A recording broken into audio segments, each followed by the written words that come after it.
Hello yes sir. अंकित। ठीक है। Yes sir, आ रहा है। ठीक है, तो हम लोग मैग्नेटिज्म पढ़ रहे थे और मैग्नेटिज्म में देख रहे थे कि अगर किसी भी मैग्नेटिक फील्ड में अगर कोई चार्ज पार्टिकल हम लोग पास करते हैं तो चार्ज पार्टिकल पे फोर्स लगता है क्यू भी क्रॉस बी। और उस पे हम लोग कुछ केसेस लास्ट क्लास डिस्कस कर रहे थे और उससे रिलेटेड क्वेश्चंस कर रहे थे। तो उसी में से एक क्वेश्चन ये है, दिया है कि एक अल्फा पार्टिकल है, एक प्रोटॉन है और एक न्यूट्रॉन है, इंटर मैग्नेटिक फील्ड परपेंडिकुलरली, यानी कि बी लिखे हैं मैग्नेटिक फील्ड है परपेंडिकुलर। तो then ratio of time period and radius बताना है इन 4 डिफरेंट केसेस में। सॉल्व करके बताओ।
फर्स्ट केस क्या होगा? चलो हम टाइम पीरियड का सबसे पहले बात करते हैं। टाइम पीरियड का किसी के लिए अगर हम टाइम पीरियड लिखते हैं तो लिखते हैं 2πm/क्यूब। टाइम पीरियड जो है मैग्नेटिक फील्ड गिवन है, यानी कि यहाँ से बोल सकते हैं टाइम पीरियड जो होगा प्रोपोर्शनल टू m/q होगा किसी भी केस के लिए, चारों केस के लिए। क्योंकि बाकी से हमको यहाँ पे मतलब है नहीं इसका काइनेटिक एनर्जी कितना है, स्पीड कितना है, मोमेंटम कितना है, हमको सिर्फ मास और चार्ज से मतलब है। तो अगर हम बोल रहे हैं कि T1 यानी कि इसको बोल दे रहे हैं 1 2 इसको 3, तो T1:2 T2:2 T3 अगर लिखेंगे तो क्या आएगा जल्दी से बता दो। अल्फा है तो मास 4m लिखेंगे बाई 2e:2, प्रोटॉन है तो m/e और न्यूट्रॉन है तो 2m/e। क्या जाएगा हमारा 2:1:2। ये सारे केसेस में क्या सेम ही रहेगा, क्योंकि टाइम पीरियड जो होगा वो हमारा हम जानते हैं कि स्पीड पे, रेडियस कितना है, मोमेंटम कितना है, काइनेटिक एनर्जी कितना है, उस पर डिपेंड नहीं करता है, सिर्फ एम क्यू और बी पे डिपेंड करेगा। तो बी तो सबके लिए सेम है, यानी कि टाइम जो है प्रोपोर्शनल टू m/q हो जाएगा। ये चारों केसेस के लिए वैलिड है। नेक्स्ट है रेडियस के लिए, तो भी कोई इसमें ज्यादा कुछ करना है नहीं। पहला आ गया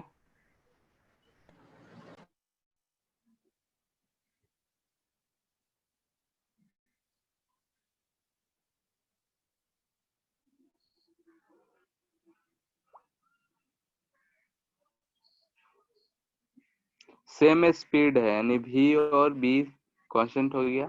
यहाँ से दिख रहा है कि r जो है प्रोपोर्शनल टू q/m, यहाँ भी m/q, यहाँ भी m/q। तो यहाँ से भी अगर r1:r2:r3 लिखेंगे तो हमको ऊपर से दिख रहा है कि 2:1:1:2 आएगा।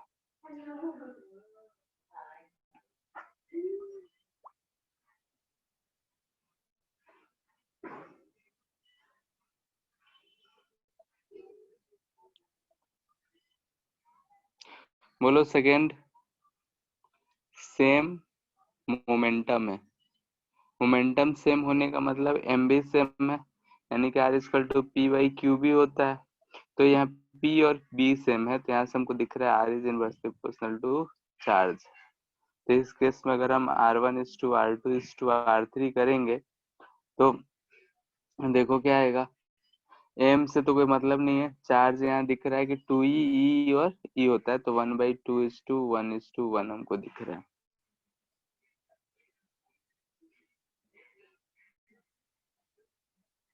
Third, same kinetic energy.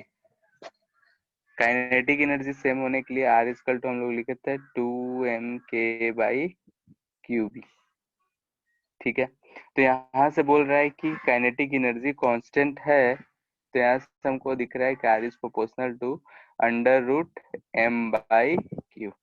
और इसके लिए सर लास्ट क्लास हम लोग निकाले भी थे, तो यहाँ से देखो m का रूट ले लेंगे तो 2/2 1:2, यहाँ पे 1 ही आएगा और इधर हो जाएगा √2। हम यहाँ से रिलेट करके इसको लिख दे रहे हैं। टाइम पीरियड वाला में हम लोग लिखे हैं मास, तो उसी से रिलेट करके हम लोग लिख रहे हैं, और लास्ट क्लास भी हम लोग लिखे थे।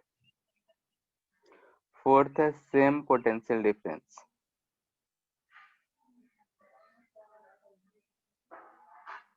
ठीक है, ये कौन बताएगा? ऊपर वाला केसेस तो हम ज्यादा जोड़ने दे, क्योंकि बाकी ऊपर वाले केसेस में हम लोग लास्ट क्लास भी डिस्कस कर रहे थे, और फॉर्मूला बेस्ड है तो उसमें कोई बड़ी बात नहीं है।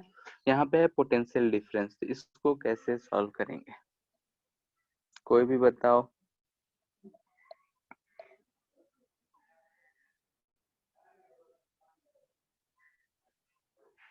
इस केस में क्या होगा?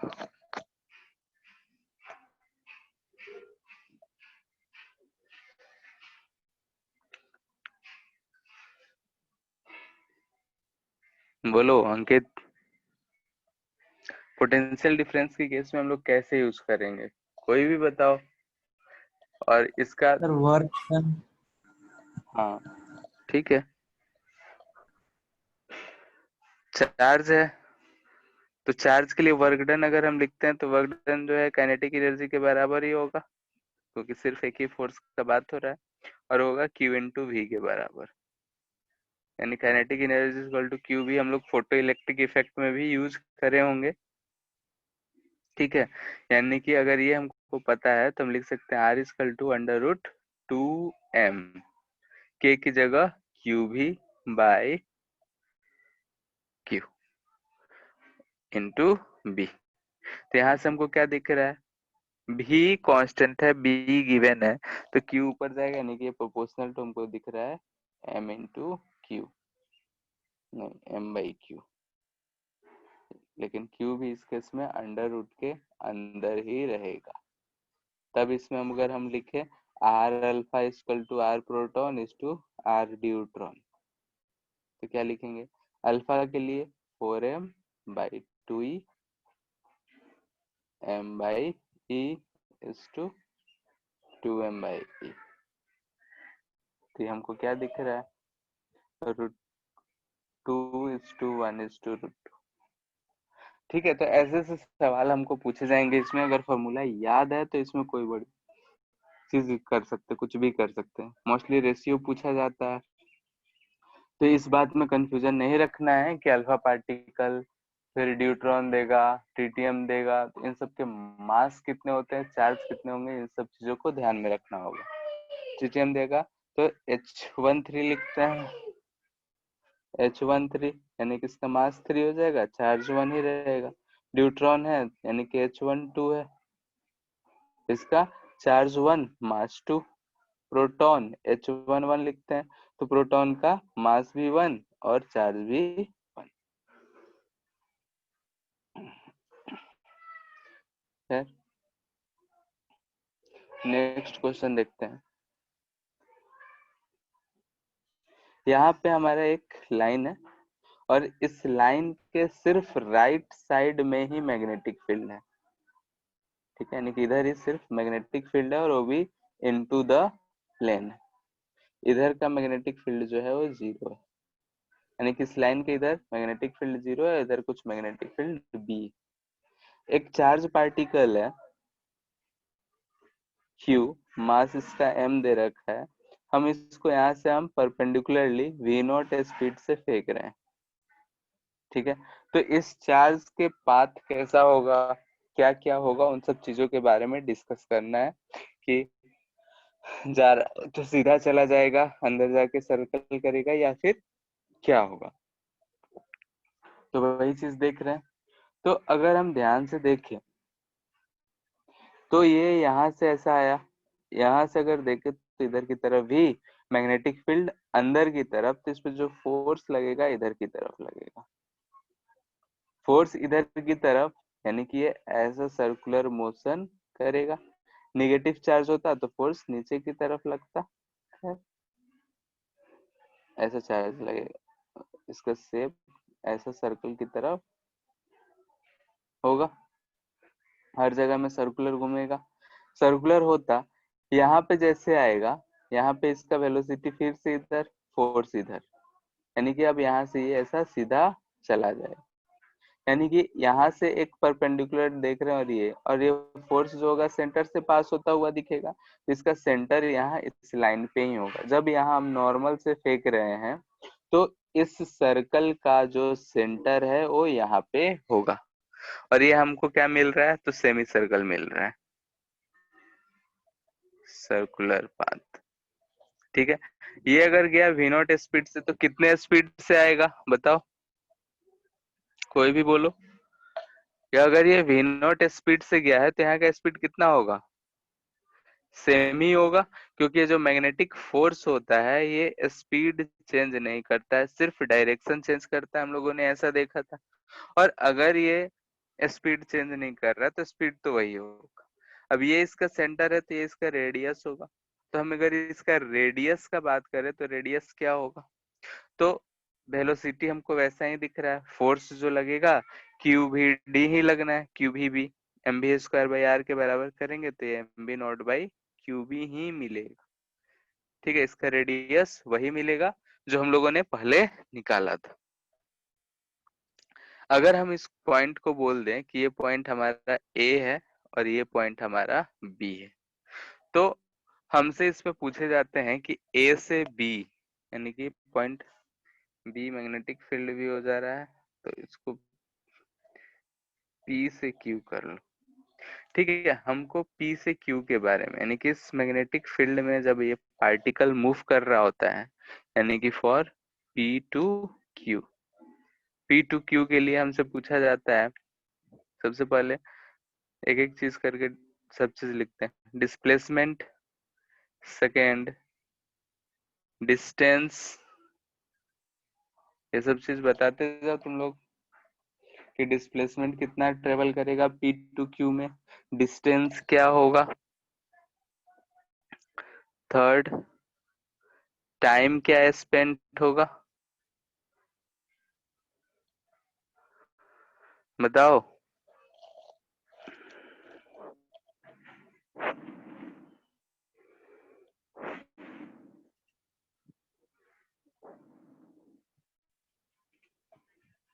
हेलो,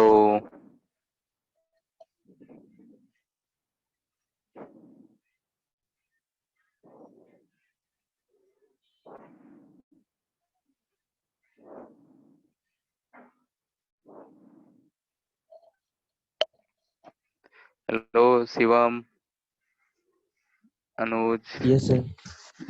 बोलो क्या होगा displacement. So 2 mv naught upon qb. ठीक है, टू आर, यानी कि two M B not by Q B. Displacement distance So pi r. Pi R. Time spent क्या होगा, अगर इसका हम टाइम पीरियड कहते हैं, यानी पूरा सर्कल होता तो टाइम पीरियड हम यही लिखते हैं, two pi M by Q B. ये आधा पार्ट के लिए ही रह रहा है अंदर, तो टाइम कितना स्पेंड करेगा, क्या टी बाई टू करेगा। Yes. ठीक है, तो बस ये छोटे छोटे चीजें, इसको तो तुम लोग को बोल बोल के अपने से सॉल्व कर लेना चाहिए कि हाँ ये होगा। अगर हम बोले एवरेज वेलोसिटी का बात, तो ये क्या होगा, एवरेज वेलोसिटी हम लोग क्या लिखते हैं, डिस्प्लेसमेंट अपॉन टाइम। ठीक है, यानी डिस्प्लेसमेंट हमारा है two R by T by two, यानी कि 4r/t। ठीक है, r और t का वैल्यू पुट कर देंगे तो हमको मिल जाएगा कुछ, तो हो जाएगा 4 into 2mv0/qb divided by 2πm/qb। qb से qb गया, m से m गया, ये आ जा रहा है हमारा 2v0/पाई। ठीक है, तो ये एवरेज वेलोसिटी आया।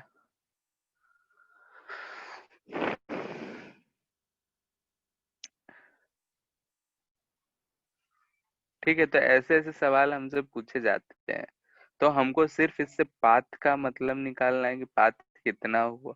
अगर पाथ कितना हुआ तो उससे हम लोग बाकी सारे कहानी सर्कुलर मोशन से कर सकते हैं। एवरेज वेलोसिटी, एवरेज स्पीड भी पूछा जा सकता है।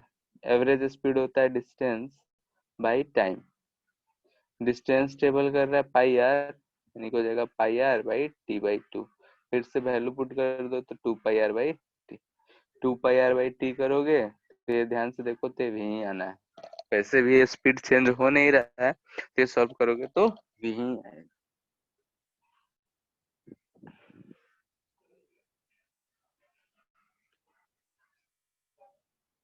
फिर से वैसा ही सवाल है, ठीक है, लेकिन हम बोल रहे हैं कि यहाँ पे जो एक पार्टिकल है उसको अब हम यहाँ से q, ये मास m है, v वेलोसिटी यहाँ से हम ऐसे किसी एंगल थीटा पे v0 स्पीड से फेंक रहे हैं, तो निकालना है फाइंड, और ये क्वेश्चन हम नहीं बताएंगे, angle with which particle come out. ठीक है, किस एंगल से वो कम आएगा, बाहर आएगा। Second, time spent in magnetic field, magnetic field में वो कितना टाइम स्पेंड करा होगा, ये दोनों चीज हमको बताना है। बाकी ऊपर जो पूछे वो सारे कुछ पूछे जा सकते हैं, लेकिन सिर्फ दो ही चीज पूछ रहे हैं।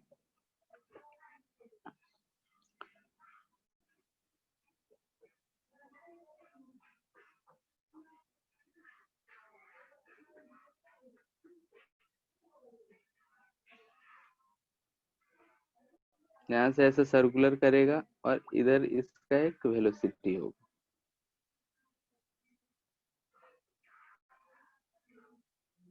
तो हमसे यही पूछा जा रहा है कि एंगल फाई है तो फाई एंगल कितना होगा।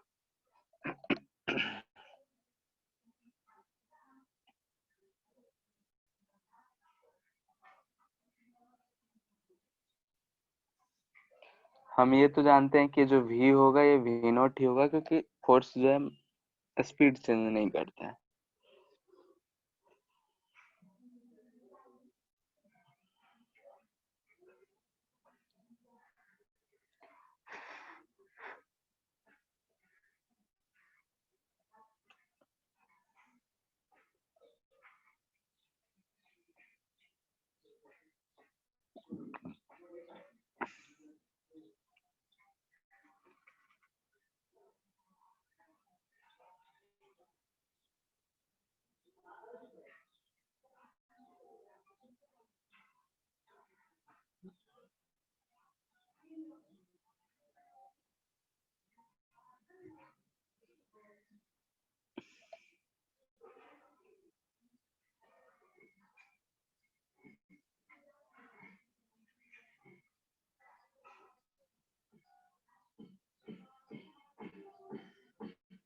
हो गया, कितना आ रहा है।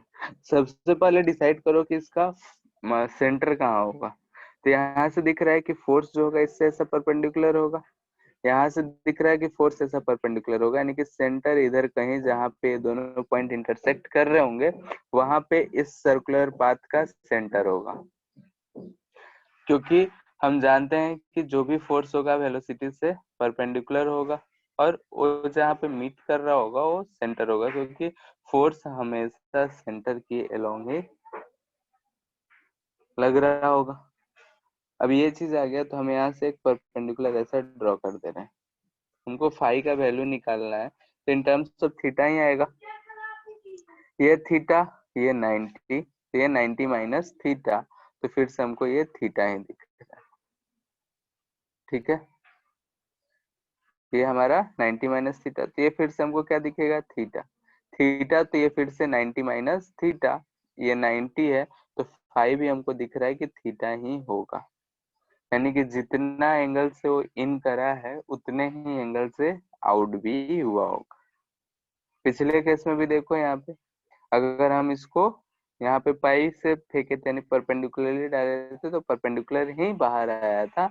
यहाँ भी अगर हम थीटा कुछ भी ले, 40 45 कुछ भी एंगल लें, तो जितना एंगल से हम इसको फेंकेंगे अंदर उतने ही एंगल से वो बाहर की तरफ आएगा। यानी कि हम बोल सकते हैं यहाँ से कि थीटा जो होगा वो फाई के बराबर ही है, या फाई जो है थीटा के बराबर है। अब हमको निकालना है कि वो कितने देर तक अंदर रहा। ठीक है, तो कितने देर तक अंदर रहा है इसके निकालने के लिए हमारे पास अगर वी नॉट है तो हम आर फाइंड कर सकते हैं। हियर रेडियस, रेडियस इसका टू आएगा M B not by Q B. ठीक है, अगर ये हमको पता है तो हम ओमेगा लिख सकते हैं या टाइम पीरियड लिख सकते हैं। ओमेगा लिखते हैं, omega equal to V naught by R होगा, यानी कि क्यू बी बाई एम होगा, या फिर टाइम पीरियड लिखो जो भी लिखो, तो हम ओमेगा लिखें क्यू बी बाई एम होगा। ये हम इसलिए लिखे क्योंकि ये जो आर्क है, ये जो हमारा आर्क दिख रहा है,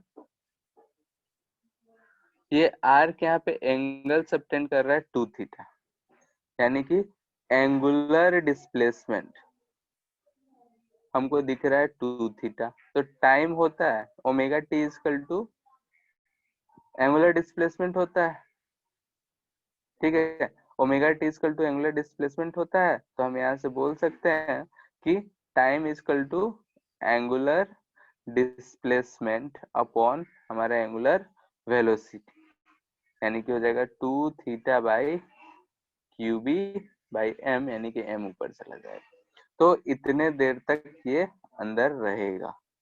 यहाँ पे अगर ध्यान से देखो तो थीटा का वैल्यू हम किसी भी केस के लिए रखें, जैसे अगर पूरा सर्कल कंप्लीट कर रहा था तो थीटा का वैल्यू 2 पाई आधा पाई रखना था। पूरा सर्कल कंप्लीट कर रहा था तो यहाँ पे 2 थीटा का वैल्यू है, तो 2 थीटा हमारा आता 360, तो थीटा आता पाई, तो यहाँ पे हम लिख रहे हैं तो 2 pi M by Q B जो पहले आया था। ऊपर वाले केस में देखो तो यहाँ पे थीटा जो बन रहा है हमारा, टोटल एंगल ये बन रहा है 180, तो थीटा हो जाएगा हमारा पाई बाई 2। तो यहाँ पे अगर थीटा का वैल्यू पाई बाई 2 पुट करेंगे तो पाई एम बाई क्यू बी, जो कि पिछला केस। किसी भी केस के लिए हम लोग इस चीज को यूज कर सकते हैं कि अगर सेंटर पे वो जितना एंगल बनाएगा, क्योंकि ओमेगा हमारा फिक्स रहने वाला है, एंगल अगर एंगुलर डिस्प्लेसमेंट पता है तो हम टाइम भी निकाल सकते हैं। ठीक है, तो कितना देर अंदर रहा हमको पता चल जाएगा। अगर एवरेज स्पीड पूछे, एवरेज वेलोसिटी पूछे, अब हम कुछ भी निकाल सकते हैं। एवरेज स्पीड पूछेगा तो हम यहाँ पे आर इंटू 2 थीटा करेंगे, arc length r into 2 theta divided by time. अगर हमसे एवरेज डिस्प्लेसमेंट पूछा जाए तो ये पॉइंट हमारा P है और ये पॉइंट Q है। P Q जो होगा हमारा डिस्प्लेसमेंट है, डिस्प्लेसमेंट टाइम पता है, उससे डिवाइड कर देंगे। डिस्प्लेसमेंट ध्यान से देखो तो 2r sin थीटा दिख रहा है, थीटा के टर्म में 2r sin थीटा, तो हम लोग वहां से कर आसानी से सॉल्व कर सकते। इसमें किसी को दिक्कत तो पूछो।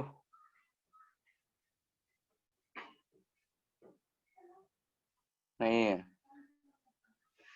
ठीक है।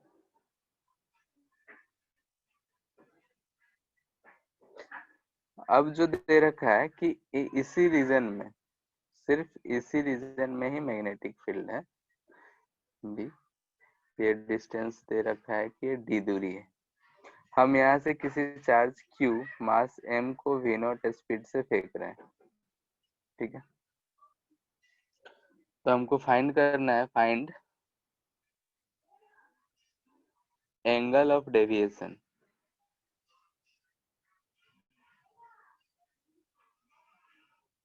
एंगल ऑफ डेविएशन कहने का मतलब कि वो अपने पाथ से कितना एंगल डेविएट करा है in flowing cases, in following cases. ठीक है, फर्स्ट आर जो है लेस देन डी है, second R just approximately equal to D है, यानी कि जस्ट इक्वल है, और third R greater than D है। इन तीनों केसेस में हमको डिस्कस करना है कि एंगल ऑफ डेविएशन क्या होगा। फर्स्ट वाला केस अगर मानो तो हम लोग ऊपर डिस्कस कर चुके हैं, उसको यूज करके तुम आंसर बता सकते हो।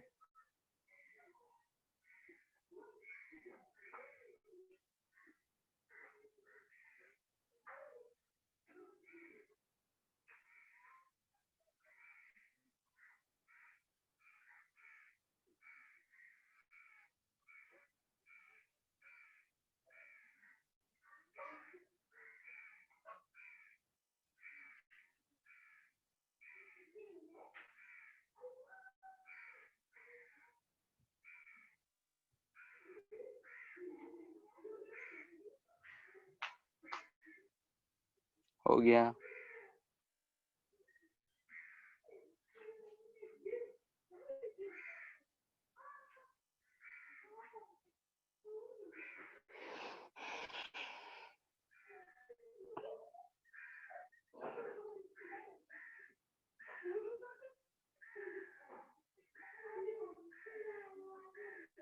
ठीक है, फर्स्ट केस में हम फेंकेंगे तो ऐसा पाथ आएगा, इधर चला जाएगा, रेडियस हमारा यही हो रहा था।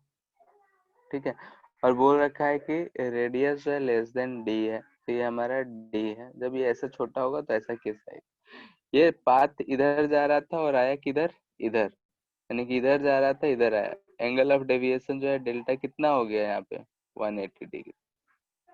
तो यहाँ पे अगर ऐसा केस है तो इस केस में हमारा एंगल ऑफ डेविएशन जो होगा 180 डिग्री होगा।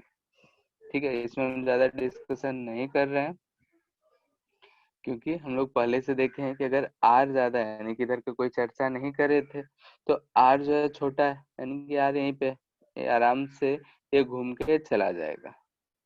सेकेंड केस है कि आर जस्ट इक्वल है, यानी कि R just equal. Just equal कहने का मतलब ये है कि आर जो है थोड़ा सा डी से बड़ा होगा, यानी कि हमारा जो आर आएगा और ये डी जो है दोनों सेम ही होगा।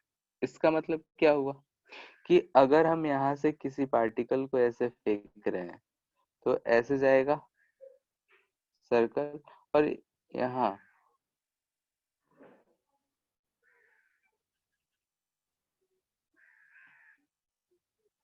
ये इस पॉइंट पे ऐसा हमको लगेगा कि ये निकल जाएगा, यानी कि निकलेगा कैसा, तो इधर की तरफ।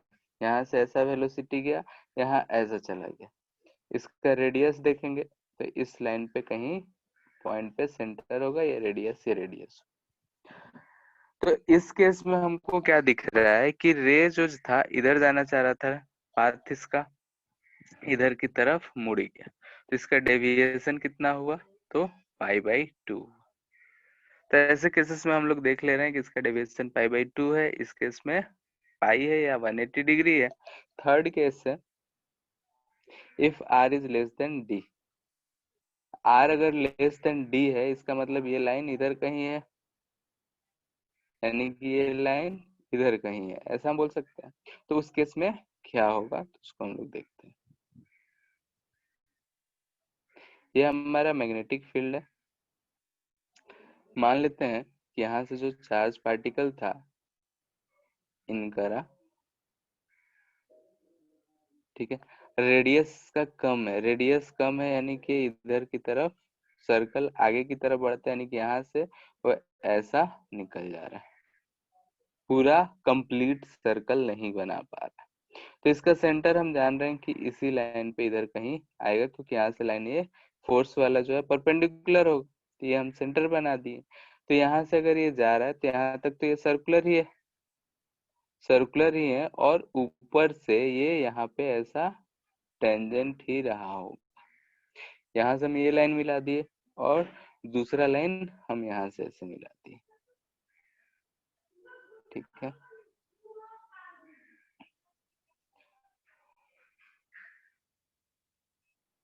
अब ये जो वेलोसिटी टेंजेंट है ये एंगल थीटा है, ये एंगल थीटा,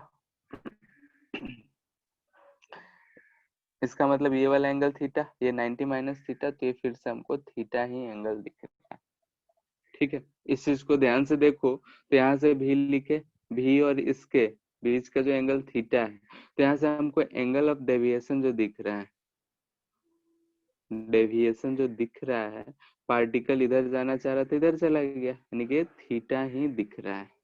अब इस थीटा का वैल्यू हम फाइंड कर ले तो हमारा काम आसान हो जाएगा।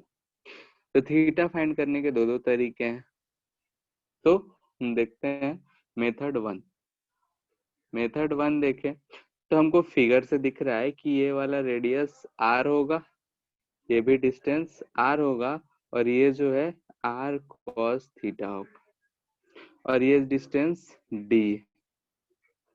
तो हमको फिगर से दिख रहा है कि साइन ऑफ थीटा जो है वो d बाई r है, यानी कि परपेंडिकुलर बाई हाइपोटेनियस, तो थीटा हम लिख सकते हैं sine inverse d by r, यानी कि साइन इनवर्स डी, आर है M B not by Q B, तो Q B by M B, ठीक है। सिंपल है, ज्यादा कुछ नहीं है, बस हम फिगर ड्रॉ कर लिए और कर लिए। मेथड टू अगर देखें तो एंगल ऑफ डेविएशन जो है हमारा थीटा है, तो ये जो आर्क है यानी कि एंगुलर डिस्प्लेसमेंट जो है वो हमको थीटा दिख रहा है, एंगुलर डिस्प्लेसमेंट थीटा दिख रहा है, और ओमेगा जो आएगा वो ध्यान से देखो तो वही आना है क्यू बी बाई एम, ठीक है। एंगुलर डिस्प्लेसमेंट जो है कितना देर चल रहा है थीटा, हमको थीटा वैल्यू फाइंड करना है, एंगुलर वेलोसिटी जो आ गया क्यू बी बाई एम आ गया। अब अगर हमको टाइम पता चल जाए, टाइम पता चल जाए तो हम थीटा आराम से ओमेगा टी निकाल सकते हैं, तो टाइम कितना आएगा,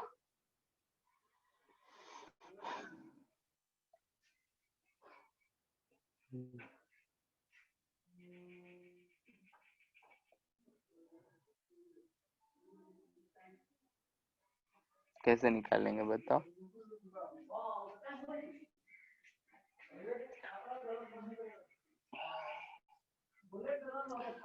भी दिख रहा है,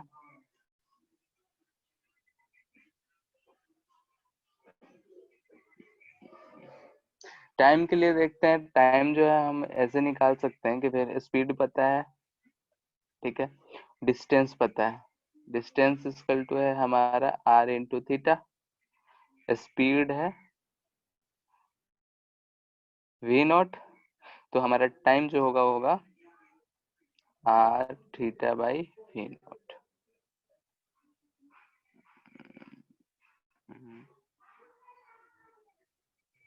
ये लगेगा ना, गलती कर रहे हैं,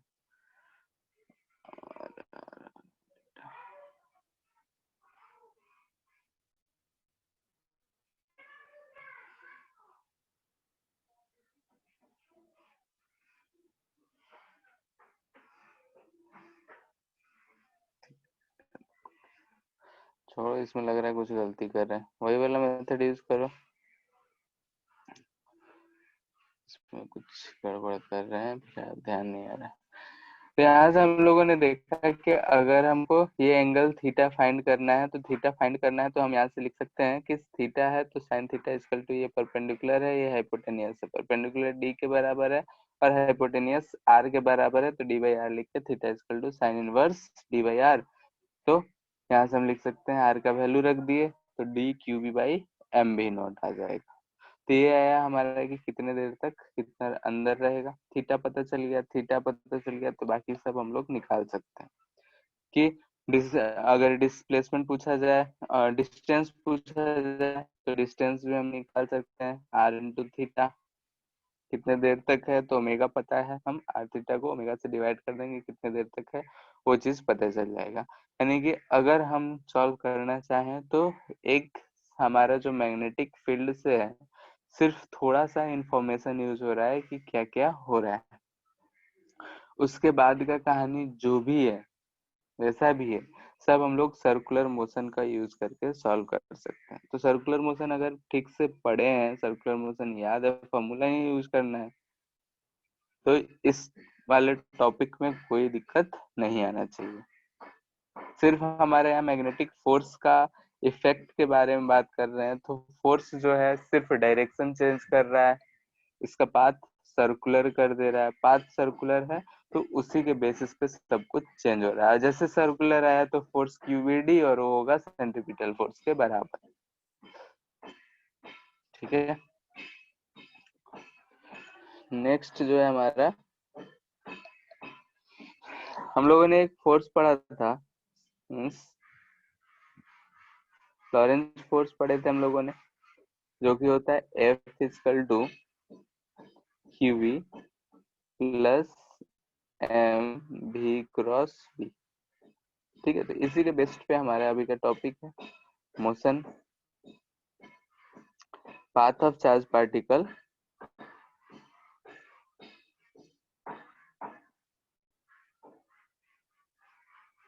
in uniform electric field and magnetic field.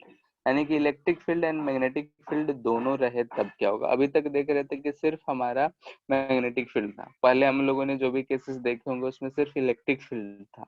अब है कि इलेक्ट्रिक फील्ड और मैग्नेटिक फील्ड दोनों रहे तब कैसा पाथ क्या होगा, कैसा केसेस होगा, उस चीज के बारे में हम लोग डिस्कस कर रहे हैं। तो इसमें भी केस 1 देख रहे हैं कि हमारा जो इलेक्ट्रिक फील्ड है वो पैरेलल टू मैग्नेटिक फील्ड है and charge is released from rest.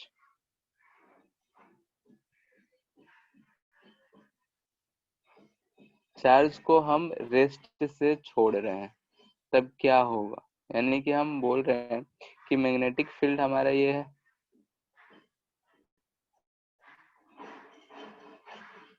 ठीक है, ये मैग्नेटिक फील्ड है और इसी डायरेक्शन में से इलेक्ट्रिक फील्ड भी है, ये इलेक्ट्रिक फील्ड रिप्रेजेंट है। अगर हम इसमें किसी एक पॉइंट चार्ज Q है जिसका मास M है, ये रेस्ट पे था, रेस्ट पे था, अगर हम इसको यहाँ पे छोड़ देंगे तो रेस्ट पे है, तो रेस्ट होने की वजह से इस पे मैग्नेटिक फोर्स तो नहीं लगेगा। यानी कि एट t इक्वल टू 0 का बात करें, t इक्वल टू 0 यानी कि इनिशियल मोमेंट पे मैग्नेटिक फोर्स जो होगा वो 0 होगा क्योंकि वेलोसिटी नहीं है, लेकिन इलेक्ट्रिक फोर्स होगा वो QV होगा। यानी कि यहाँ पे हम बोल सकते हैं कि इस पे एक फोर्स लग रहा होगा जो कि इधर की तरफ होगा, Q इंटू E लग रहा होगा, ये फोर्स है। यानी कि हम बोल सकते हैं कि इसके पास एक्सेलरेशन होगा QV बाई M। अगर एक्सेलरेशन है तो वेलोसिटी आफ्टर टाइम t, ठीक है, आफ्टर टाइम t के बाद वेलोसिटी लिखेंगे तो v बराबर होता है u plus at। Acceleration constant है तो u 0 है तो इसको लिख सकते हैं QV बाई M। ठीक है, u अगर इनिशियली इस डायरेक्शन में देते तब भी कहानी सेम होता, रेस्ट या फिर बोल सकते हैं u परपेंडिकुलर। अगर हम इसी डायरेक्शन में u किसी स्पीड से फेंक देते तब भी वही कहानी होता, t इक्वल टू 0 पे Fm 0 ही होता क्योंकि ये velocity parallel to magnetic field होता। खैर, तो यहाँ से v इक्वल टू आ रहा है इंटू टाइम t, टाइम के साथ साथ वेलोसिटी बदल रहा है, लेकिन t टाइम के बाद भी इस टाइम पे भी ये जो v है पैरेलल टू मैग्नेटिक फील्ड है, यानी कि अभी भी इस पे मैग्नेटिक फोर्स जो होगा वो 0 ही होगा। तो ये कैसा पाथ करेगा, इसी स्ट्रेट लाइन में चलता जाएगा इस स्पीड के फॉर्मूले से। यानी कि चार्ज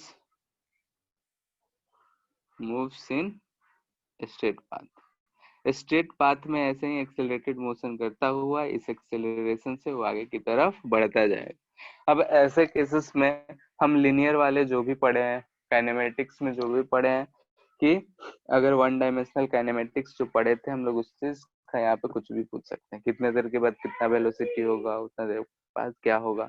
इनिशियली इसमें हम रेस्ट माने हैं। यहाँ पे अगर हम इसी डायरेक्शन में कोई स्पीड दे देते तब भी यही केस होता। ठीक है, केस 2,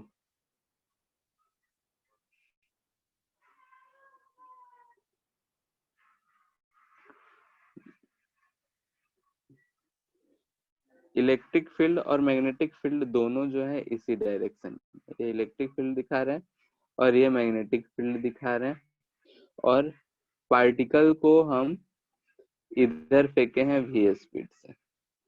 चार्ज q है,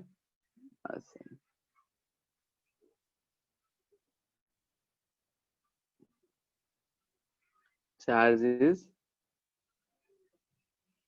thrown with a speed v naught perpendicular to both electric field and magnetic field. दोनों से हम परपेंडिकुलर ऐसे थ्रो कर दिए हैं, तब क्या होगा।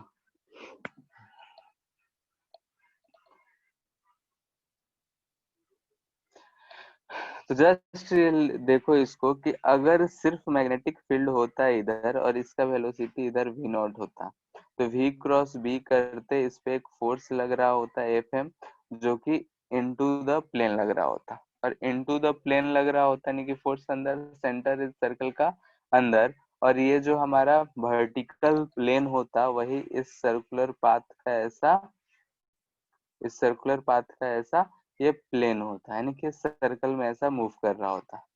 लेकिन इलेक्ट्रिक फील्ड की वजह से ये आगे भी बढ़ेगा, यानी कि सिर्फ अगर मैग्नेटिक फील्ड होता तो ऐसा सर्कुलर होता, circular if only B is electric.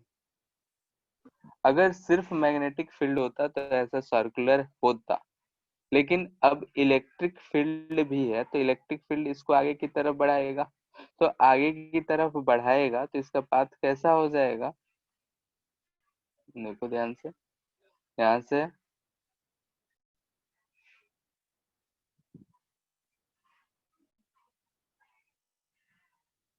ठीक है, ये ऐसा पाथ हो जाएगा, ऐसा कुछ। इधर की तरफ मैग्नेटिक फील्ड है, इलेक्ट्रिक फील्ड भी इधर की तरफ। हर समय इसका जो रेडियस है वो बढ़ता जाएगा। रेडियस क्यों बढ़ेगा, तो हम ध्यान से देख रहे हैं, ठीक है, रेडियस क्यों बढ़ेगा, क्योंकि हमको दिख रहा है कि ये नहीं, इसके इसमें रेडियस नहीं बढ़ेगा, ऐसा रेडियस सेम रहेगा, लेकिन ये वाला इलोंगेशन ऐसा बढ़ता जाएगा। क्यों, क्योंकि इलेक्ट्रिक फील्ड की वजह से इस पे इधर की तरफ एक वेलोसिटी आएगा। तो हमको दिख रहा है कि for circle v not responsible है, यानी कि रेडियस लिखेंगे तो M V naught by Q B लिखेंगे। लेकिन ये आगे किस स्पीड से जा रहा है, तो आगे जाने के लिए हम लोग फिर से ये वाला स्पीड लिखेंगे, यानी कि Q V by M into T. Time के साथ साथ इतने स्पीड से ये आगे की तरफ जा रहा है, ये पैरेलल वाला कंपोनेंट, तो इस स्पीड से जा रहा है, यानी कि पिच इसका अगर हम बात करें पिच का, तो पिच होता है v पैरेलल इनटू टाइम। तो यहाँ से अगर हमको दिख रहा है कि टाइम तो आर और इस पे डिपेंड करेगा नहीं, 2 pi M by Q B ही होना है, तो हम इसको लिख सकते हैं कि Q E by M into time period into T, यही हमारा पिच होगा। और पिच जो है टाइम के साथ साथ वेरी कर रहा है, क्योंकि पैरेलल वाला वेलोसिटी जो है वेरी कर रहा है। तो यहाँ से जो हमको मोशन दिख रहा है दो दो प्लेन में एक साथ हो रहा है, एक्स डायरेक्शन में भी हो रहा है और सर्कल भी होता जा रहा है, यानी कि अगर हम ऐसा देखना चाहें,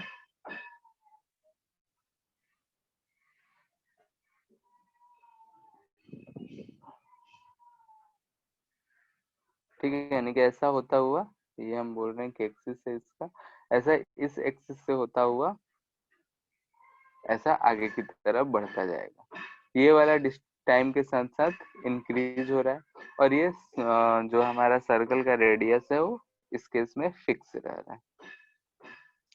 ठीक है, यानी कि हमको अगर ऐसा कोई सिचुएशन मिल गया कि चार्ज को थ्रोन कर रहे हैं और इलेक्ट्रिक फील्ड मैग्नेटिक फील्ड दोनों सेम डायरेक्शन में है और वी नॉट इन दोनों से परपेंडिकुलर है, तो ऐसा कुछ सिचुएशन होगा। हर चीज हम इसमें लिख सकते हैं। आर के लिए रिस्पॉन्सिबल है जो वेलोसिटी बी से परपेंडिकुलर होगा, वही रिस्पॉन्सिबल है। ठीक है, अगर इस बात में किसी को कोई दिक्कत है तो पूछ लो। अगर ये बात समझ में आ गया है तो हम इससे रिलेटेड जो हमारे काइनेमेटिक्स के क्वेश्चन होंगे वो हम आराम से कर सकते हैं।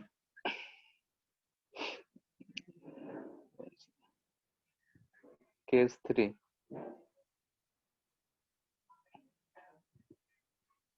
Electric field and magnetic field दोनों आपस में परपेंडिकुलर है and charge particle released from, sir हाँ सर ये ऊपर वाला जो डायग्राम है वो हाँ ये वाला यस सर 3D में बनाने का कोशिश कर रहे थे। तो जैसे कि है कि अगर सिर्फ मैग्नेटिक फील्ड होता तो ऐसा सर्कल कर रहा होता, अगर इधर की तरफ मैग्नेटिक फील्ड होता और इधर की तरफ वेलोसिटी होता v नॉट सिर्फ। ठीक है, ये हमारा मैग्नेटिक फील्ड, ये v नॉट, तो ध्यान से देखो कि इन दोनों से परपेंडिकुलर ऐसा फोर्स लगता। ठीक है, और हम यहाँ पे बता रहे हैं तो हम इसके सेंटर पे ये नहीं लग रहा होता, यहाँ पे लग रहा होता, क्योंकि सेंटर से जिधर फोर्स लगेगा उधर ही आ जाएगा। खैर, हम एक तो बता रहे हैं सिर्फ इतना कि मैग्नेटिक फील्ड जो है इस प्लेन के ऐसा परपेंडिकुलर है और वेलोसिटी वेक्टर इधर की तरफ है, तो ये जो सर्कल होता हमारा ऐसा होता। लेकिन इलेक्ट्रिक फील्ड की वजह से ये सर्कल ऐसा घूमता लेकिन आगे भी बढ़ता। तो वही चीज कर रहे हैं, कैसे मान लेते हैं सर्कल घूमता आगे भी बढ़ रहा है। बात समझ आ रहा है? यानी कि स्प्रिंग यस सर टाइप का है, और स्प्रिंग को जब हम लोग पूरा उसको खराब कर देते हैं, यानी कि नोच देते हैं, वैसा कुछ होगा। यानी कि सर्कुलर पोर्शन तो उतना ही रेडियस का रहेगा, लेकिन ये वाला जो होगा इलोंगेट होता जाएगा, क्योंकि इधर का वेलोसिटी टाइम के साथ क्या हो जा रहा है, बढ़ता जा रहा है। बात समझ आया? यस सर ठीक है, तो वही चीज यहाँ पे है कि भी नॉट वाला जो कंपोनेंट है उसको गोल गोल घुमाना चाह रहा है, लेकिन इलेक्ट्रिक फील्ड उसको आगे की तरफ खींचता चला जा रहा है, और समय के साथ आगे वाला वेलोसिटी बढ़ रहा है, तो पिच पहले कम होगा, फिर ज्यादा हो जाएगा, फिर और ज्यादा हो जाएगा, यानी कि पिच हर रोटेशन में बढ़ता जाएगा। इसमें भी वैसा ही कुछ है, इलेक्ट्रिक फील्ड और मैग्नेटिक फील्ड दोनों आपस में परपेंडिकुलर है। तो हम मान लेते हैं कि इधर की तरफ जो है हमारा मैग्नेटिक फील्ड है और इधर की तरफ हमारा इलेक्ट्रिक फील्ड है, और यहाँ पे हमारा चार्ज पार्टिकल है जिसका चार्ज q है, मास m है, रेस्ट से छोड़े। तो यहाँ पे अगर हम t इक्वल टू 0 का बात करें तो उसका वेलोसिटी 0 है, मैग्नेटिक फोर्स जो होगा वो 0 होगा, लेकिन इलेक्ट्रिक फोर्स जो होगा qe लग रहा होगा। किधर? तो इधर की तरफ, ऊपर की तरफ, इलेक्ट्रिक फील्ड की डायरेक्शन में इधर qe लग रहा होगा। qe लग रहा होगा यानी कि उसमें एक्सेलरेशन होगा qe बाई m, यानी कि इस डायरेक्शन में इसके पास वेलोसिटी होगा। यानी कि वेलोसिटी अगर हम इसको ऐसे लिख ले रहे हैं, देखो इधर x एक्सिस, इधर y एक्सिस, और इधर अगर कुछ आया तो z एक्सिस। तो वेलोसिटी अगर लिखेंगे तो क्या आएगा, ध्यान से देखो, वेक्टर फॉर्म में यूज कर रहे हैं। इनिशियली 0 था तो उसको छोड़ दे रहे हैं, qv by m t j cap. Time के साथ साथ अगर हम वेलोसिटी लिखें तो हमको यही मिलेगा। ठीक है, क्योंकि जो एक्सेलरेशन है वो सिर्फ y डायरेक्शन में, इलेक्ट्रिक फील्ड की डायरेक्शन में है, तो ये हमको वेलोसिटी मिलेगा किसी भी टाइम t पे, y डायरेक्शन। अब ये वेलोसिटी जैसे आया तो मैग्नेटिक फील्ड हमको दिख रहा है ये कुछ v नॉट i कैप है, यानी कि i डायरेक्शन में है, x डायरेक्शन में है। अगर ये x डायरेक्शन में है तो और ये भी जो है जे डायरेक्शन में, तो इस पे फोर्स लग रहा होगा। v क्रॉस b से हम फाइंड कर सकते हैं कि j क्रॉस i है, तो k डायरेक्शन में फोर्स लग रहा होगा। ठीक है, यानी कि अगर हम यहाँ पे कैसा बना दें, तो इस पे फोर्स जो लग रहा होगा इस डायरेक्शन में फोर्स लग रहा होगा। ठीक है, और जिस डायरेक्शन में फोर्स लग रहा होगा यानी कि इस फोर्स वाले प्लेन में ही ये ऐसा रोटेट करना चाहेगा, यानी कि ये जो है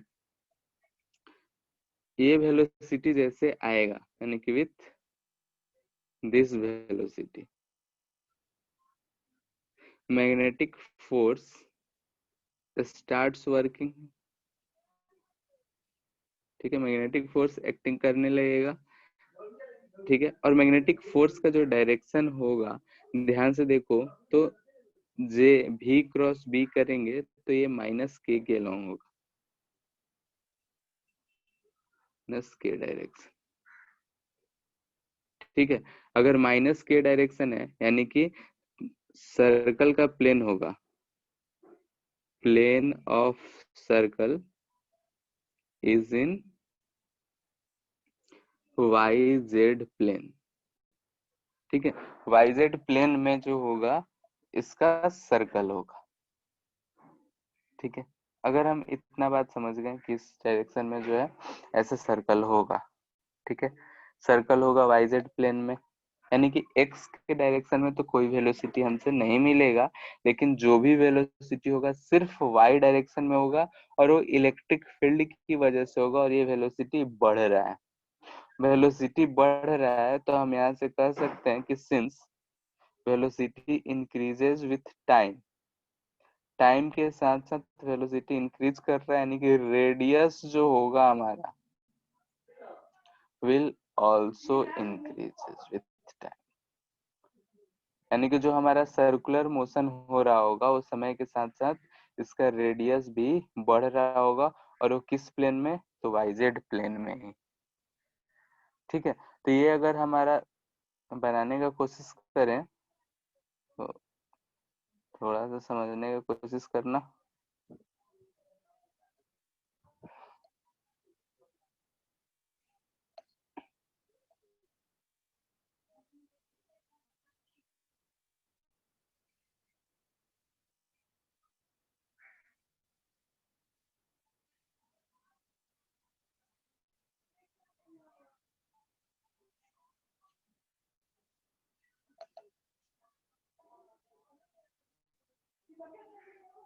ठीक है, एक्स एक्सिस, ये जेड एक्सिस, ये वाई एक्सिस, ये जो हमारा प्लेन है, प्लेन समझ में आ रहा है क्या, ये वाई जेड प्लेन है। ठीक है, वाई जेड प्लेन है, और इस पॉइंट से जैसे ही ये पार्टिकल इधर की तरफ शुरू हुआ मोशन करना, तो इसका जो फोर्स है इधर की तरफ है, तो सर्कल इधर की तरफ ही बनेगा। ठीक है, तो ये जो हमारा ऐसा कुछ बनते जाएगा।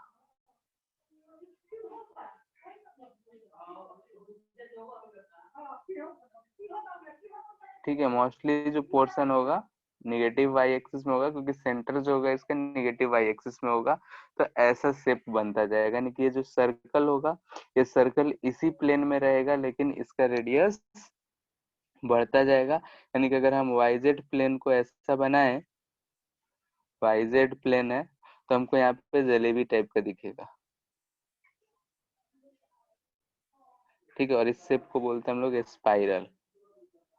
तो स्पाइरल शेप होगा, यानी कि हमको दिख रहा है कि हर जैसे जैसे टाइम बढ़ रहा है वैसे वैसे इसका रेडियस बढ़ता जा रहा है।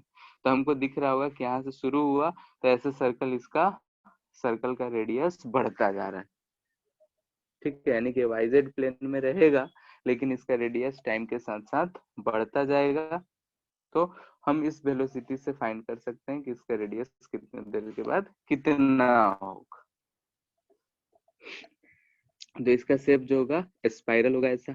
अब चूंकि इसका कोई भी कंपोनेंट वेलोसिटी का एक्स डायरेक्शन में तो नहीं आएगा, क्योंकि मैग्नेटिक फोर्स जो लग रहा है जेड डायरेक्शन में है, यानी कि वाई जेड प्लेन में सर्कल करेगा, और इलेक्ट्रिक फील्ड वाई डायरेक्शन में है, तो उसका जो वेलोसिटी चेंज होगा वाई डायरेक्शन में, यानी परपेंडिकुलर टू मैग्नेटिक फील्ड बढ़ता जाएगा। परपेंडिकुलर टू मैग्नेटिक फील्ड अगर वेलोसिटी बढ़ता जा रहा है, इसका मतलब ये हुआ कि इसका रेडियस भी बढ़ता जा रहा है, तो ये ऐसा स्पाइरल शेप फॉर्म करेगा।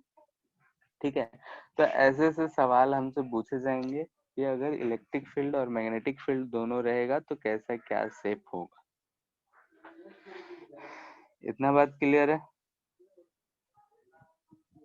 बोलो, क्लियर है तो क्वेश्चन देते हैं। इसमें बहुत सारे केसेस पॉसिबल हो सकते हैं, लेकिन हम लोग को यही एक दो केसेस पढ़ने हैं, तो ज्यादा हम नहीं कर रहे हैं। ऐसा दे रखा है,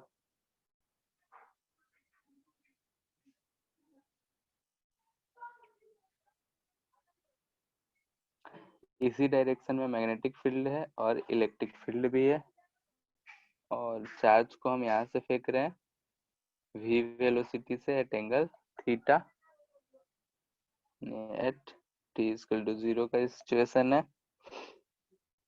इसका जो चार्ज है q है, मास m है।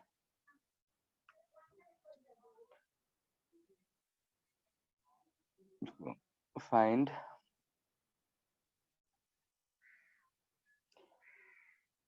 वही r कितना होगा, टाइम पीरियड कितना होगा, velocity after T as a function of time t क्या होगा, और क्या x एंड y coordinates as function of time t।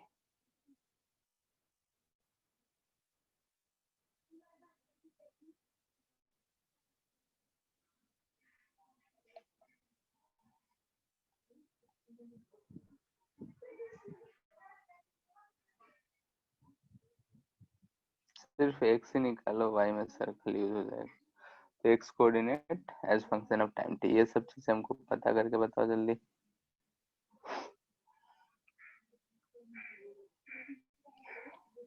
Sir velocity x direction में है, x से एंगल थीटा टाइप पे है,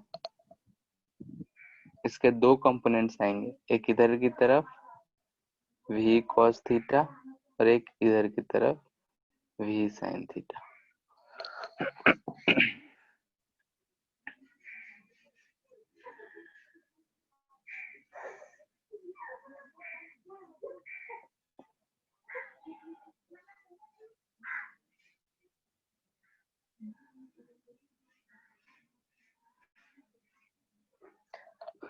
बताओ, इसको सर्कुलर मोशन के लिए कौन जिम्मेदार होगा, v cos थीटा या v sin theta? v sir cos V sin theta। Sine theta. sin theta, क्योंकि वो परपेंडिकुलर टू है, तो r लिखेंगे तो m भी परपेंडिकुलर बाई q भी, यानी कि लिखेंगे m भी sin थीटा बाई q भी। ठीक है, टाइम पीरियड क्या होगा, टाइम पीरियड तो वेलोसिटी r पे डिपेंड करता है नहीं, तो 2 पाई m बाई q भी, इसमें कोई दिक्कत नहीं। नेक्स्ट है velocity as a function of time t। तो परपेंडिकुलर वाला अगर हम देखें y डायरेक्शन में, तो v y जो होगा v sin थीटा, इसको कोई चेंज कर रहा है क्या, बताओ? एक्सीलरेशन इन y डायरेक्शन तो कुछ है नहीं, तो ये तो यही रहेगा। अगर हम vx का बात करें तो vx हमको दिख रहा है v cos theta plus qe by m into T, यही दिख रहा है। तो हम वेलोसिटी अगर लिखना चाहेंगे तो लिखेंगे vx i cap plus vy z, ये हो जाएगा। टाइम के साथ साथ जो भी चेंज हो रहा होगा हो रहा है। x कोऑर्डिनेट टाइम, तो x इक्वल टू होगा vx इंटू टाइम t, हो गया, यही तो लिखना है। यहाँ से vx का वैल्यू पता ही है, t से हम मल्टीपल कर देंगे तो v cos theta t plus, ये सब हम इक्वेशंस इसलिए यूज कर पा रहे हैं क्योंकि इलेक्ट्रिक फील्ड को हम कांस्टेंट माने, यूनिफॉर्म माने। अगर इलेक्ट्रिक फील्ड वेरिएबल देगा तो उस समय हमको डिफरेंशियल और इंटीग्रल वाले कहानी यूज करने पड़ेंगे।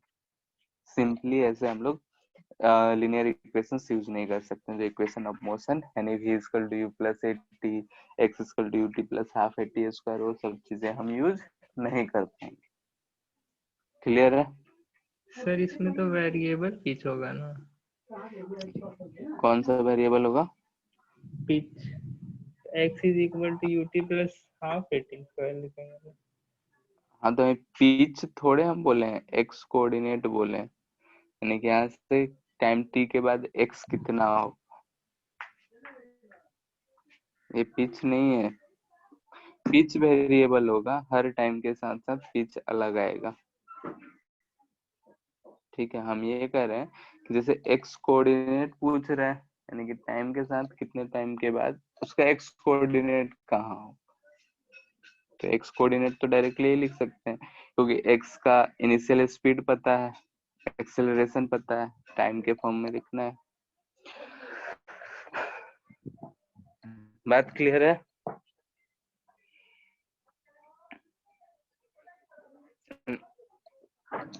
बोलो। Yes sir.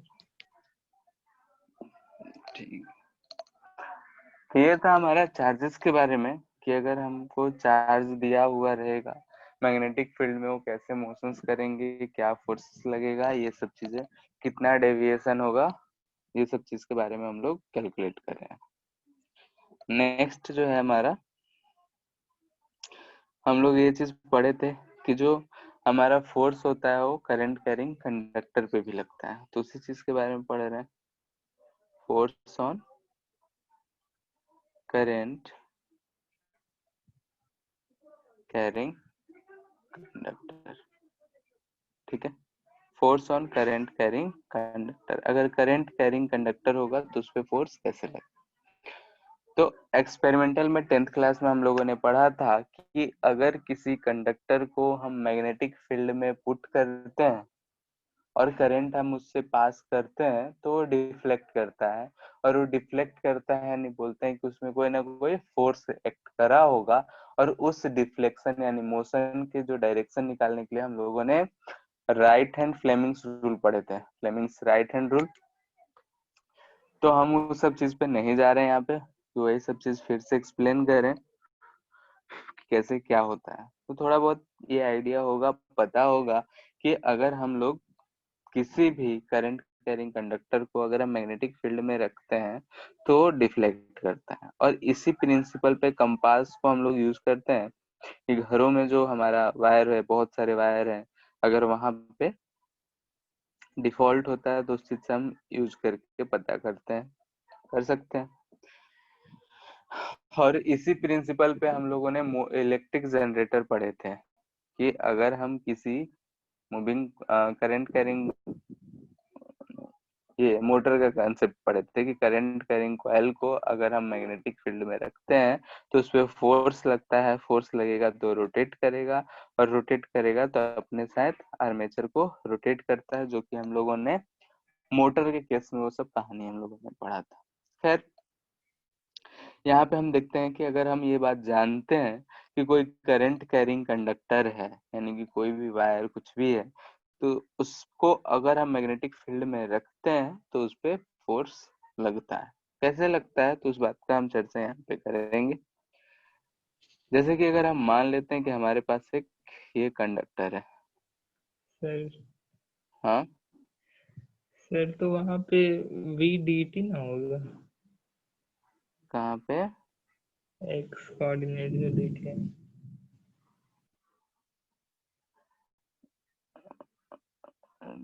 भी डी टी मतलब नहीं समझे, बोलो। जैसे एक्स लिख रहे हैं हम यहाँ पे, तो ये आ रहा है, इनिशियली उसका स्पीड कितना है v cos थीटा, एक्सेलरेशन कितना है qv बाई, तो x बराबर क्या लिखते हैं हम लोग, ut plus half T square लिखेंगे ना, तो ये लिखेंगे, ठीक है।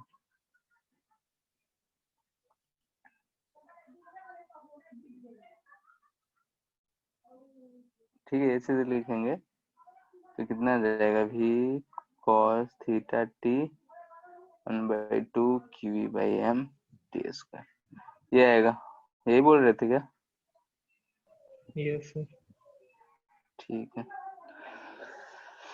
अब जैसे हम बोल रहे हैं कि force on a current carrying conductor है, तो ये हमारे पास एक कोई कंडक्टर है।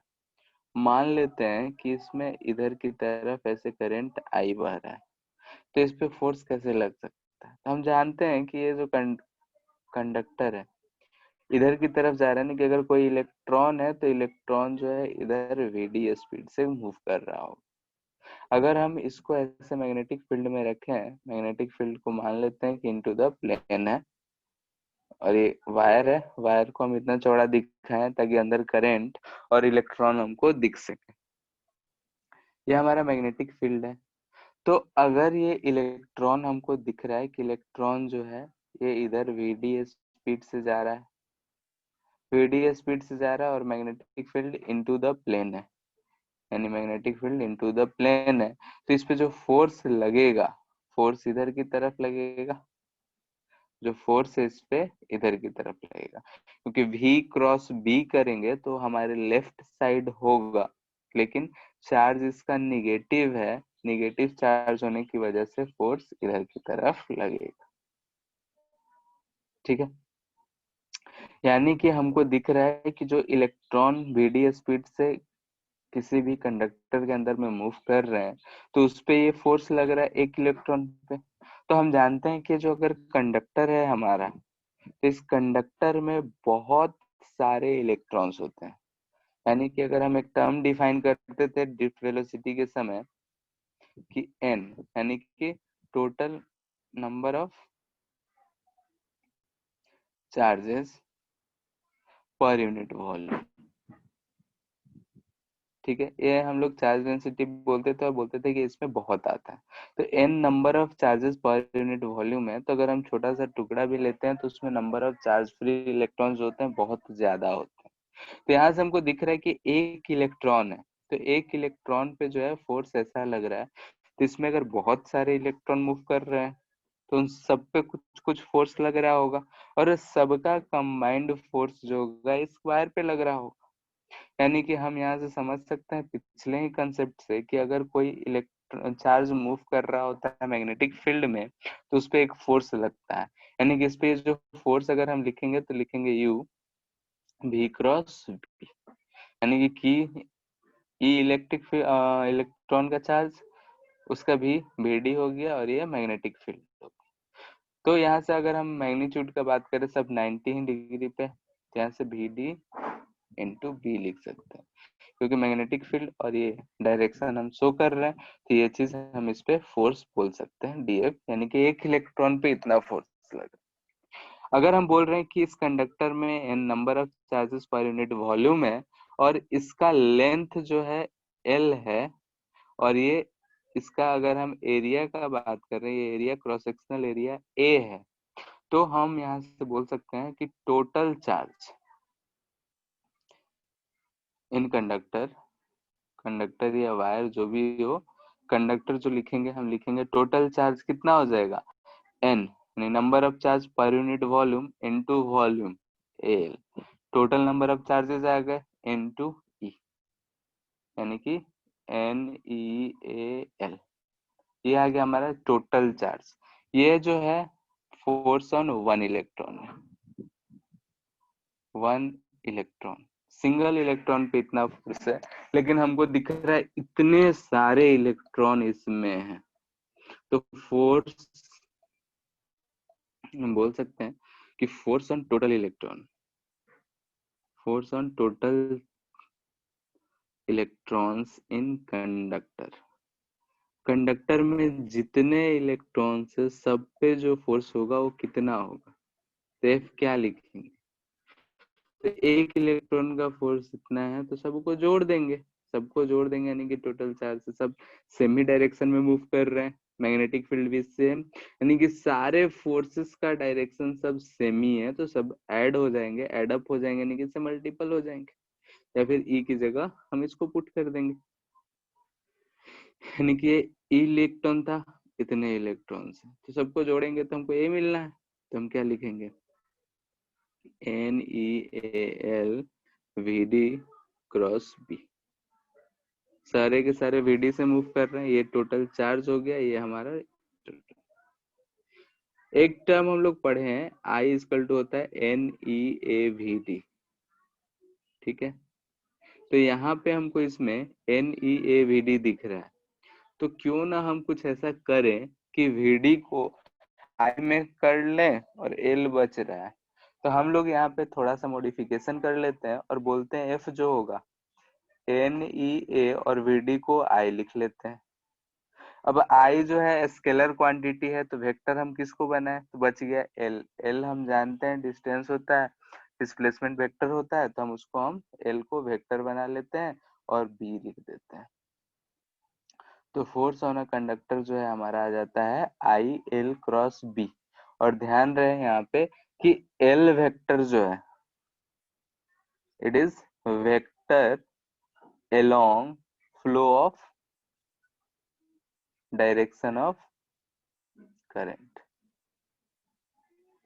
ठीक है। ये L वेक्टर हमेशा हम किसकी तरफ लेंगे, इस I के फ्लो के डायरेक्शन की तरफ ही लेना है, ठीक है। क्योंकि अगर हम देखते तो E का चार्ज होता माइनस, तो यहाँ पे हम माइनस लिखते तो यहाँ से VD और I दोनों अपोजिट डायरेक्शन में आता है, तो इसको हम यहाँ लेके I लिखे, तो L का जो डायरेक्शन होगा वो हमारा करंट के फ्लो के डायरेक्शन में ही लेना है। तो यहाँ से जो है किसी भी कोई भी अगर करंट कैरिंग कंडक्टर है, ये I बह रहा है और मान लेते हैं कि मैग्नेटिक फील्ड किसी भी डायरेक्शन में दे रखा हो, चलो ऐसा ले लेते हैं, ऐसा मैग्नेटिक फील्ड दे रखा है, इसमें ये करंट बह रहा है, तो हम इस पे जो फोर्स लिखेंगे वो फोर्स लिखेंगे IL क्रॉस B,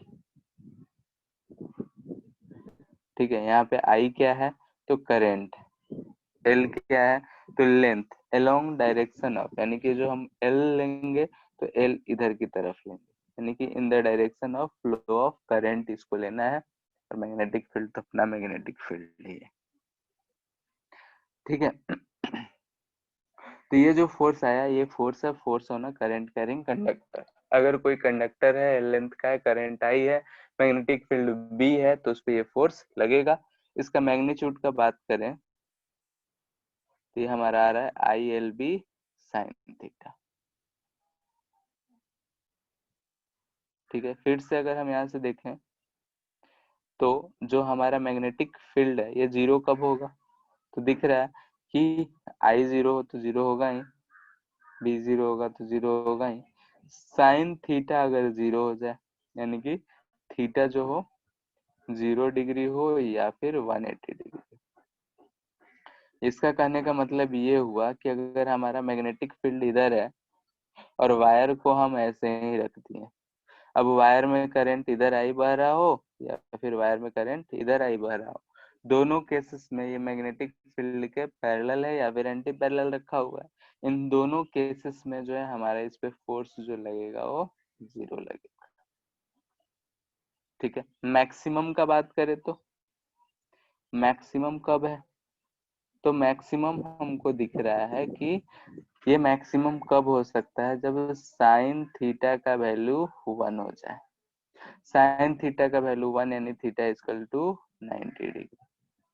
90 डिग्री कहने का मतलब कि अगर हमारा मैग्नेटिक फील्ड इधर की तरफ है तो ये जो वायर है इसको हम ऐसे रखें, करंट ऊपर जा रहा हो या फिर नीचे की तरफ आ रहा हो, ऐसे केस में इस पे सबसे ज्यादा मैग्नेटिक फोर्स लग रहा हो,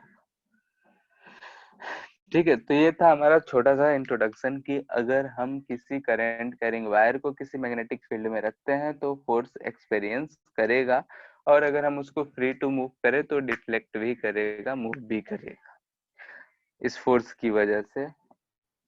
बाकी सब अगर हम जो फोर्सेस बैलेंस्ड हैं अगर वो हटा दें तो ये मूव भी करे। तो यहाँ से हम लोग बोल सकते हैं कि ये जो फोर्स लग रहा है ये चार्ज की प्रॉपर्टी की वजह से ही लग रहा है, क्योंकि करंट जो मूव कर रहा है यानी कि अंदर में इलेक्ट्रॉन मूव कर रहे हैं रेडियल स्पीड से, तो वहीं से हम लोग इसको डिराइव करें तो हमारा जो फोर्स आ रहा है IL क्रॉस B आ रहा है। और ये फोर्स जीरो कब होगा, मैक्सिमम कब होगा, ये सब चीजें हम लोगों ने यहाँ पे देखा। अब इस फोर्स के बारे में और सारे प्रॉपर्टीज और पॉइंट्स जो होंगे नेक्स्ट क्लास में हम लोग डिस्कस करेंगे। आज इतना ही रहने देते हैं, ठीक है। बोलो इसमें से अगर कहीं कोई दिक्कत है तो।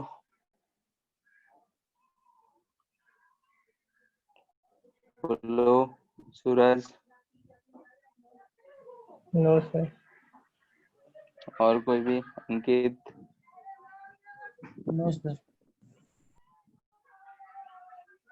ठीक है फिर, ऐसे लिए इतना ही रहने देते हैं, एंड कर रहे हैं।